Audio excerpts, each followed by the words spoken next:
Yeah, let's go. Let's get this over with. Tom Fondle.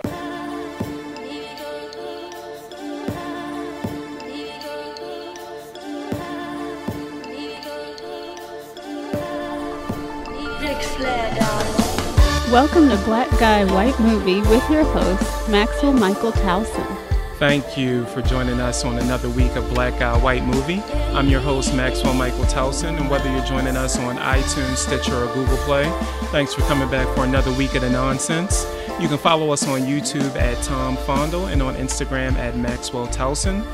The goddess herself this week, Whoopi Goldberg, has signed on to star in the movie Shriver, along with Toni Collette, Thomas Hayden Church, and my guy, Giancarlo Esposito, who's better known for the people that were born before the 90s as Bugging Out from Do the Right Thing. And then after the 90s, he's Gus from Breaking Bad, which is hands down probably the best villain we've ever seen on television, maybe besides Tony Soprano. So Tony Soprano and then Gus. But the movie they're coming out with, they just slated that they were going to sign on to do it. I don't really give a fuck about the movie, to be honest, but anytime Whoopi Goldberg is in the trades, I have to talk about it because she's one of my spirit animals, so she's just going to be my girl forever. And then also my guy Gus, now that I think about it, he was the guy that killed Malcolm X in Spike Lee's Malcolm X film. So he's just very good at playing a piece of shit. So I hope he's doing that as well on this film. To start off the week with the actual news, my other great director who is definitely one of our greats, Steve McQueen. Even though I have a beef with Steve McQueen from 12 Years a Slave, how he held for like 27 minutes this guy being hung from a tree. What the fuck were we doing, Steve? He has just, it just was announced that he's going to direct a feature film documentary on the life of Tupac. Let's go to BET for the report. 12 Years a Slave Oscar-winning director Steve McQueen is cooking up something new. This time it involves hip-hop legend Tupac. With the release of All Eyez on Me hitting theaters this June, Pac fans like myself now have yet another film to look forward to. According to Deadline.com, Steve McQueen will also be directing a feature documentary on the life of rap icon Tupac Shakur. With over 75 million records sold worldwide, the rapper, writer, actor, activist, and poet recently became the first solo hip-hop artist to be inducted into the Rock and Roll Hall of Fame. Although there has not been a set date on when the production will take place, we can already say that things are off to a great start. McQueen has a full support system behind him. Tupac's estate is ready, and so is Interscope Records. The film will also be executive produced by Afeni Shakur's only sister, Gloria Cox. I'm very excited for this project, especially since they have the backing of Interscope Records and Tupac's estate, so it won't end up like the Aaliyah film where her family hated that shit, so they couldn't use any of the music, and we ended up listening to a cover of the Star Spangled Banner or some shit like that. It just wasn't a good experience for anybody. And I'm also hoping that this will be a good companion piece to whenever the Benny Boom directed All Eyez on Me movie drops later this summer, kind of like the O.J. Made in America was for American Crime Story. Neither one of those projects really had anything to do with one another, but just sitting there binging both of those over a weekend gave you the full scope of the trial and of that time. So it was a dope moment, and also this will allow me to do some more Netflix and chilling. So shout out to Steve McQueen. Tom Fondle. I turned 30 this year, and I was raised by mostly women. So as a kid, I saw two movies a lot. And I mean a lot. One was Waiting to Exhale. And I know a lot of my friends currently, till this day, we can throw on Waiting to Exhale and put it on mute, and they can go line for line for the movie without even pausing. The shit is amazing, but annoying at the same time. And the second movie is How Stella Got Her Groove Back. So we can just say that Terry McMillan was a mainstay in my life because of those two films. I can't tell you how many times I got annoyed watching Waiting to Exhale for the 20th time on VHS and watching my cousin fix the tracking on it, because this was back in the day where we had one of those TVs where the tracking was never quite right. So she had to make sure she got it right for that big Angela Bassett set your shit on fire scene, and it was never right. So I always ended up falling asleep on the couch. And my aunt had all this plastic on her goddamn couch. For anybody who's never fallen asleep on a plastic wrapped couch, it is the worst shit ever. You wake up dehydrated, you're stuck to the couch. It's just not worth it. I have to give her this credit, though. I'm sure if we took the plastic off of that couch till this day, it would look brand new. Like, that shit could be sold on Craigslist for the same price she bought it back in 1964, whenever the fuck she got that couch. My girl Terry McMillan, the literary genius herself, according to Deadline, has just signed the film rights over to her most recent book about a black woman who has too much free time. Okay, sorry. Let me take that back. So she just signed over the film rights to her most recent book, I Almost Forgot About You. The book is about a successful doctor who seemingly has everything but is not satisfied with her life. After her ex-boyfriend tragically dies, she decides to track down all her former lovers, which starts a journey of self-discovery. Never mind, I don't take that back. She does have too much free time. The film was acquired by the Jackal Group, who has the film rights for this, and this will now be Terry McMillan's 5th book to be adapted for a movie. And reading this earlier, I kind of started thinking, should we start putting Terry McMillan up there with some of these literary heavyweights that have all these adaptations sold every year? I'm talking about J.K. Rowling, Stephen King, Nicholas Sparks. You got to think about it. She's sold millions of books. She's been a New York Times bestseller, I think 2 or 3 times. All her movies do pretty well. She has 2 black classics in the 2 movies I just named. I'm thinking we might have to start putting some respect on Terry's name. I'm just trying to throw it out there. Like, should we? Like, am I reaching too high with saying those 3? Maybe she's more comparable to Veronica Roth, who wrote the Divergent series. And shout out to her, because she's about, 27, 28, crushing the game. So shout out to Veronica Roth. But maybe Terry's on that level, or, like Nick Hornby, who wrote Fever Pitch, which is still one of my favorite rom-coms, and I will literally argue over that. Like, that is one of the most technically sound rom-coms there is out there. Maybe we just got to start thinking of Terry as the upper echelon of writers and stop holding her back because she's a minority and also a woman, which makes her a double minority. We have to start looking at her. She's out here. She's one of ours. We got to start putting her up on that Maya Angelou pedestal at all times and just ride out with her. I will say one thing, Terry, though. You can't let Lifetime make another one of your books. I understand it's money and everything, but if Nicholas Sparks can get all of his movies in theater, you got to just take that shot, boo-boo. You just, at all times, you just got to make sure all your movies are in theaters. We can go see it. Whatever you got to do. I mean, if you got to get Angela Bassett back, go get Angela Bassett back. Do whatever you got to do. Tom Fondle. This is Are You Dumb? On Black Guy White Movie. This week for Are You Dumb, to be honest, I'm kind of annoyed to be even doing this because I feel like it's the same thing over and over again, but fuck it, whatever. So Deadline, according to Deadline, the studios snubbed a WGA proposal to boost more women and minority writers in television and film. To be honest, I don't even know why they're releasing this information. I don't know why they think this is a surprise or even newsworthy.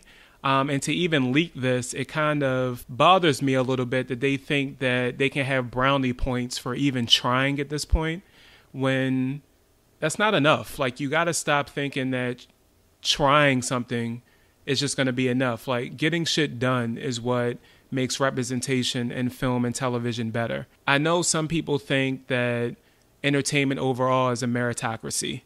It's a hard fucking industry to get into. I know it myself. I'm a screenwriter.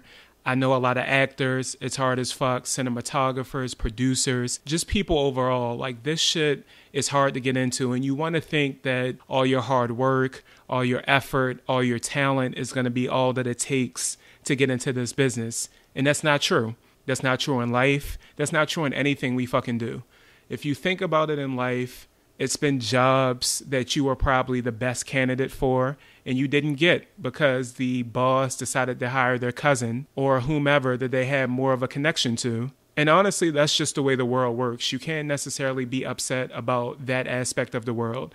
Even thinking about in my circumstance, for example, if I had the opportunity to hire somebody, I'm going to hire somebody first that is from Baltimore because I'm from Baltimore. If it was a toss-up, I'm going to hire someone that's from Baltimore, somebody that maybe went to the University of Maryland at College Park because I always look out for my Terps, And then definitely probably a black person before I even look at anybody else. And that's just because of my cultural background, my circumstances, just the overall people that I hang out with. So I understand the flip side of it when they say it's these people that are in position of power. These are the people that they see and know and that they network with. So that's why sometimes these writers' rooms are 100% white male dominated. At the same time, you can't say these things, also call it a meritocracy, and not acknowledge that you do need to have more representation from minorities and women overall in film and television. It also makes for a better product. I mean, if you think about it right now, we're probably in another television golden age. Even though everything isn't great on TV or Netflix or Hulu or Amazon, it's not one person that you meet that watches television that doesn't say, hey, have you watched this show? This show is great.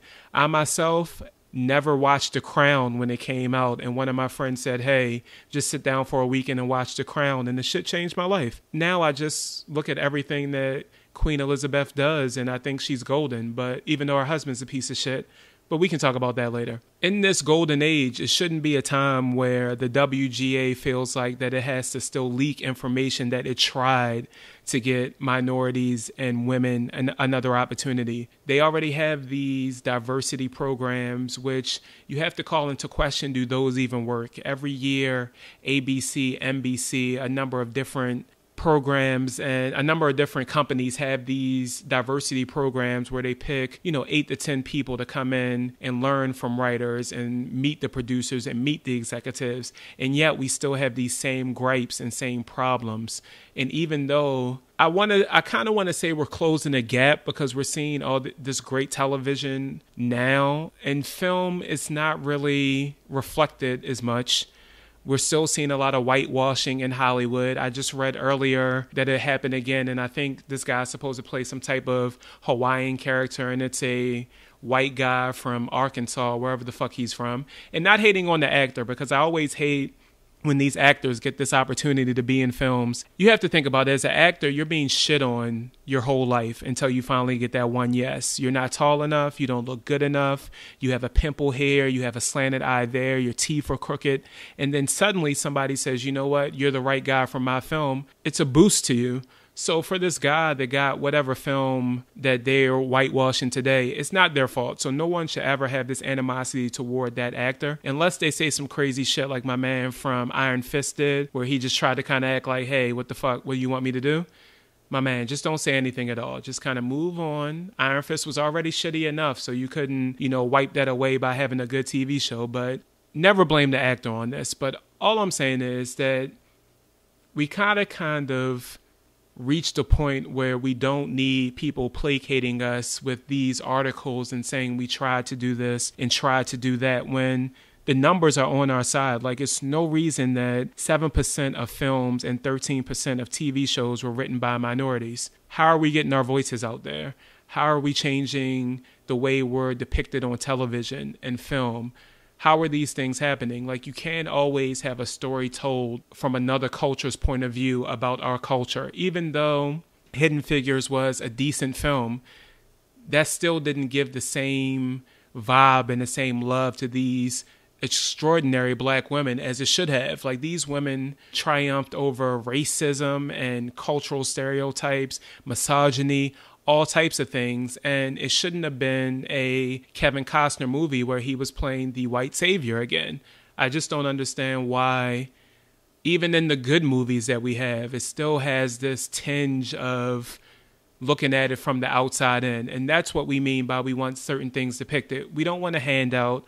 Like I said previously, everything is hard in entertainment. Nobody wants to give you anything. Nobody wants to help. Everyone wants to get on. I get it. At the same time, you have to understand that just trying to placate us and think everything is okay because you tried to get some shit done is not going to be enough. And all I have to say to the WGA is one thing. Are you dumb? This week we're reviewing King Arthur Legend of the Sword, directed by Guy Ritchie. Well, I guess written and directed by Guy Ritchie, along with screenplay credits by Joby Harold and Lionel W. Graham, music by Daniel Pemberton, editing by James Herbert, with cinematography by John Matheson. Also set decoration by Tina Jones and production design by Gemma Jackson. This is also your spoiler alert, so don't hit me up about it, even though I'm sure not many of you are going to go see this movie, so spoilers won't really apply here. And now let's get to the review. I knew this was going to happen. I tried to be optimistic. I tried to have hope. I tried to think, oh, maybe they'll finally get this King Arthur shit right in film. But the moment they announced that Guy Ritchie was going to do a King Arthur film, I was just a little bit hurt. But I said, you know what? I'm going to give it a chance. Game of Thrones is popping right now. We're not that far off from the Lord of the Rings. Maybe people have finally started to understand how to do this 16th century medieval warfare shit in film. I was hoping. Then a trailer came out for it.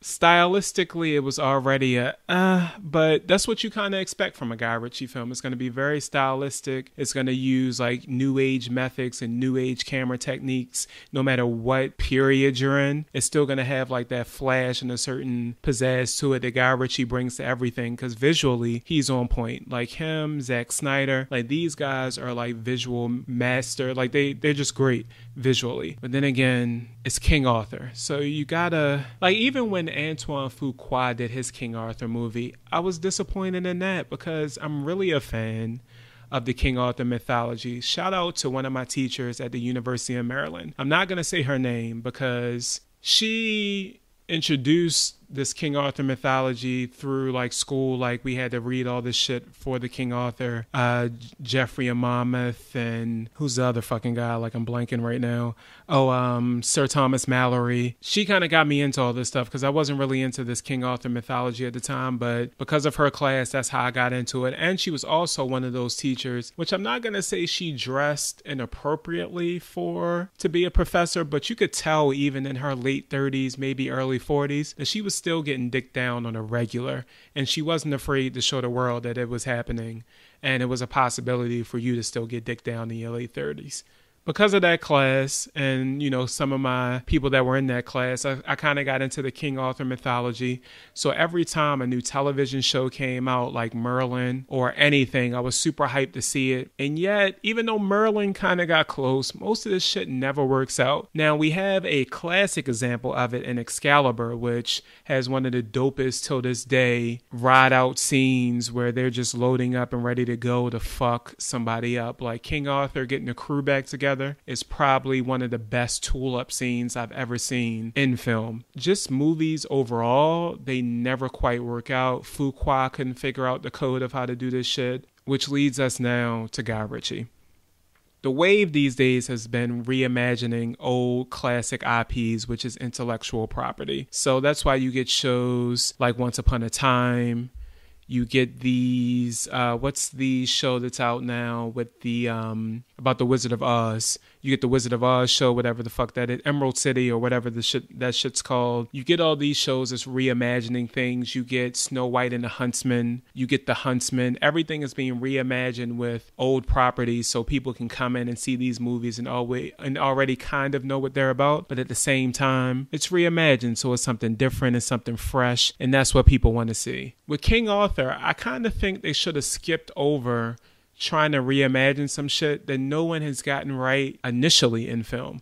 Nobody has kind of hit the greatness of the Malory King Arthur mythology or even the Monmouth King Arthur mythology. Like, why don't we don't even have a good Gawain and the Green Knight story yet, which is probably one of my favorite parts of the King Arthur mythology because Gawain is the shit. But we don't even have a good side stories or sidequels or anything of anybody in these King Arthur mythology or King Arthur stories. Like, nothing has been done so far where we can believe that King Arthur in film is going to work. They still went with it. They went with a big budget on it.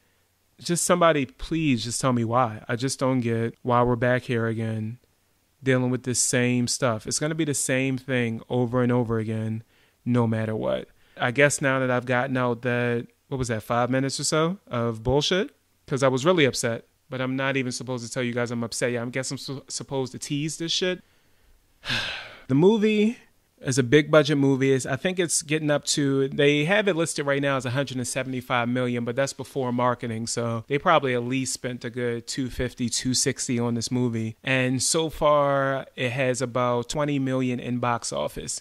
That's telling you a lot. That's telling you shouldn't have done this. But nobody has foresight. Everybody's playing Monday morning quarterback right now. The movie follows, of course, King Arthur. And when the movie starts, just to give it a little background, the movie kind of starts out with Mordred, who in most of the King Arthur mythology is actually either Arthur's nephew or Arthur's son/nephew once it gets a little weird at moments, but whatever. But it starts out with Mordred, who's a sorcerer that decides to take over Camelot, and he's of course stopped by Uther, who is King Arthur's father. Uther stops Mordred, and for some reason Uther's brother decides to take him down because he wants to take over the entire kingdom.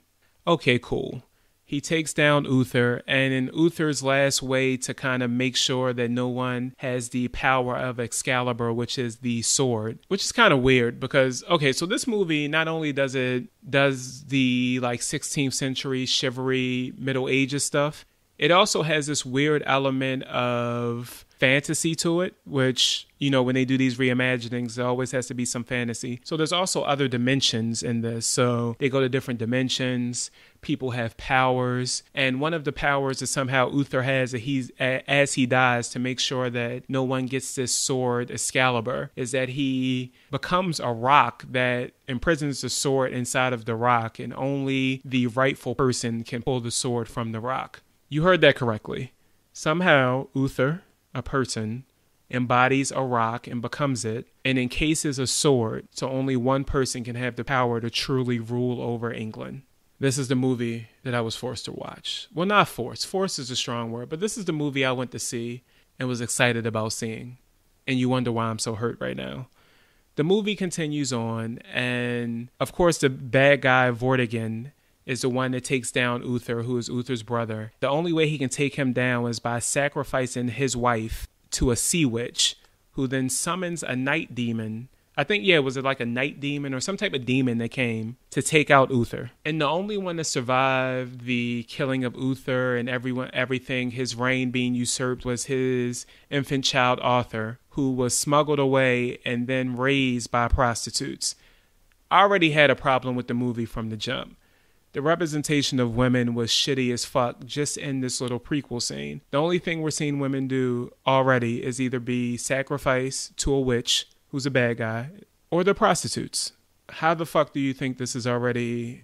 How did this even make it past the first stages of the script for you to say, oh, we're just going to have women kind of be used as to be, we're just going to throw them off to the sea witches who are bad guys, and then also they'll be prostitutes, but the good type of prostitutes that would take in the future king of the kingdom. Of course, Arthur grows up. He's a great fighter somehow, which makes no sense because he's living with prostitutes, but for some reason he has a guy that comes to teach him how to fight. Yeah, sure, we'll go along with that. And in all of that, they also intertwine the times of somehow, because for some reason Vikings are also present in this story, and the Vikings have come to stay to kind of, it's a brothel, so they're with the prostitutes and they decide not to pay.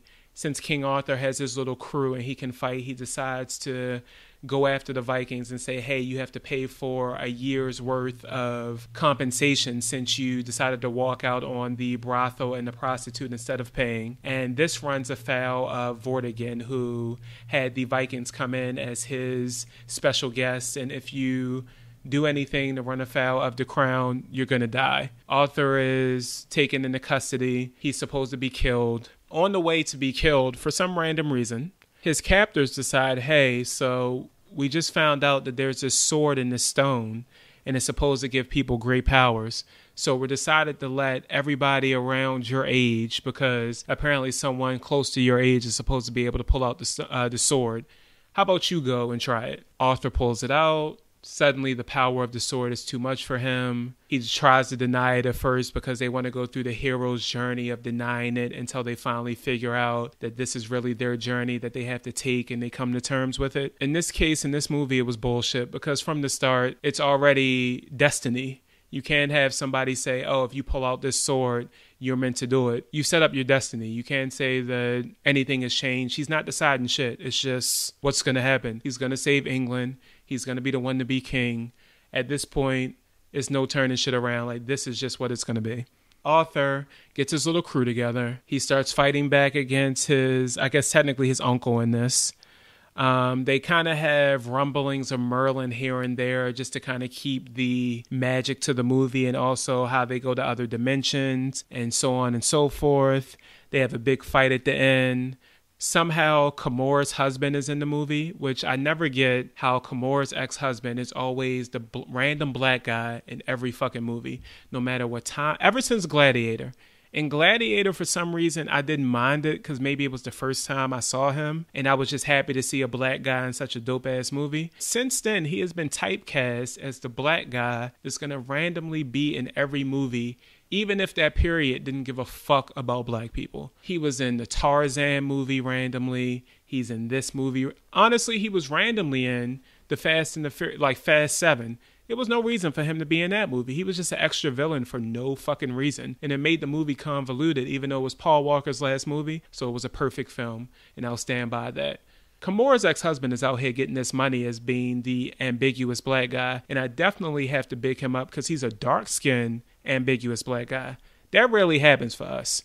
Even when Wesley Snipes was out here killing the game, it still wasn't many dark-skinned, ambiguous black guys. But Camora's ex-husband helps out. Arthur, of course, wins. Blase, blase. It's some great visual pieces in it because they try to copy off Lord of the Rings here and there with their like visual acumen, and you can kind of see some of the battle scenes, how you kind of get the vibe of a Lord of the Rings set piece. Overall, I just don't get why is it so hard to make a King Arthur film. I'm not understanding. Game of Thrones has been on now for 5 seasons. It's perfection.